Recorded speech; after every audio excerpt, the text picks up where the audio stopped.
Jogola, Carlos Follet, Jazz Kendi.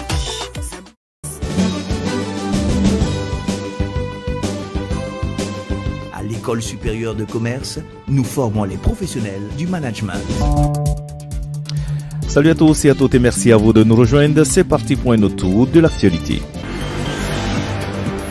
Djibril Bassolé, l'ex-ministre des Affaires étrangères de Blaise Compaoré, a décollé de Ouagadougou pour la France dans la nuit du mardi 28 janvier 2020.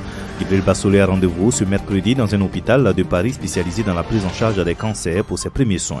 Le procureur militaire a finalement donné son feu vert à son évacuation en accord avec les plus hautes autorités du Burkina Faso. En échange, le général, qui est toujours condamné pour le putsch manqué de 2015, a dû s'acquitter d'une caution de 30 millions de francs CFA. Affaibli par un cancer, l'ancien ministre burkinabé des Affaires étrangères, condamné à 10 ans de prison ferme pour le putsch manqué de 2015, va pouvoir se soigner à Paris.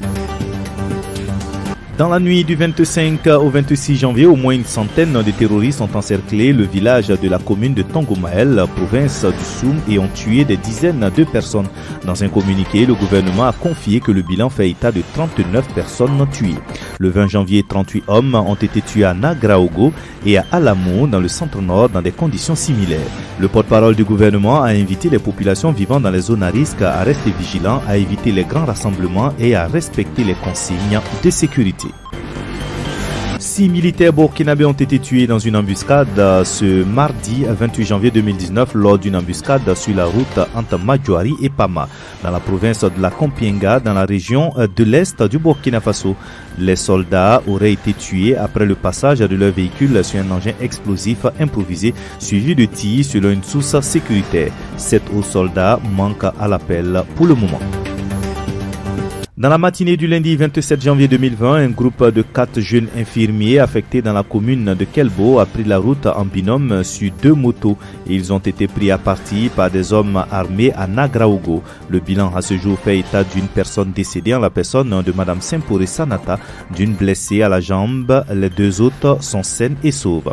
Selon le gouverneur de la région du Sahel, tout déplacement entre les différentes localités de la région, quel qu'en soit le moyen, doit être signalé aux forces de défense et de sécurité et l'obéissance de leurs consignes est obligatoire.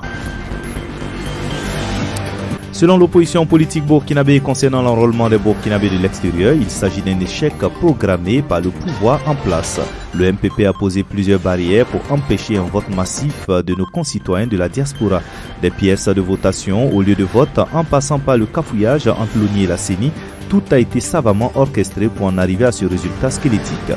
L'opposition demande donc que, conformément aux nouvelles dispositions du code électoral, notamment concernant la décentralisation des lieux de vote à l'étranger, la période d'enrôlement puisse être prorogée. Voilà qui met un thème à ce tour d'horizon de l'actualité. Merci de nous avoir suivis et à bientôt. Vous rêvez de faire carrière dans la communication ou le marketing?